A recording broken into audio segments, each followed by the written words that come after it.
নমস্কাৰ বন্ধু বান্ধৱী সকল মোৰ নতুন এটি ভিডিঅ'লৈ সকলোকে স্বাগতম জনাইছো। আজি শনিবাৰে এনেও আমি মন্দিৰ যাওঁ, তো আজি মন্দিৰ যাব ওলাইছো আৰু মই আৰু বেটা গৈছো। বেটিক এৰি থৈ গৈছো কাৰণ বেটি শুই গ'ল সেইটোৰ কাৰণে, আৰু বেটাৰ মানে কাহ আৰু চৰ্দি হৈছে আৰু জ্বৰ, সেইটোৰ কাৰণে তাক ছুৱেটাৰ পিন্ধাই লৈ গৈছো যাম বুলি আমনি। আৰু মন্দিৰ অহাৰ ৰাস্তা আপোনালোকক নেদেখুৱাল কাৰণ আগৰ ভিডিঅ'টো আপোনালোকে চাইছে।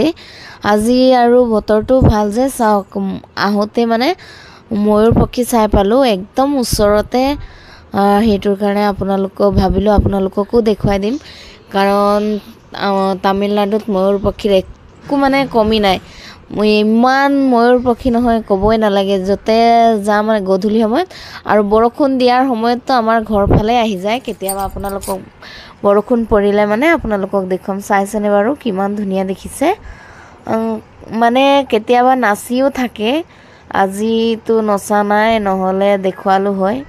এইফালে চাওক, এইফালে একটা মানে এগালমান আছে দেই। মই ইফালে দুইফালে মানে জংঘল লিখীয়া আছে যে সেইটোৰ কাৰণে ইফালে, আৰু মন্দিৰত এইটো এইটো ইয়াতে ঘূৰি ফুৰি আছে আৰু পানী খাবলৈ আহিছে, ঘূৰি ফুৰি আছে। চাই পাইছেনে বাৰু?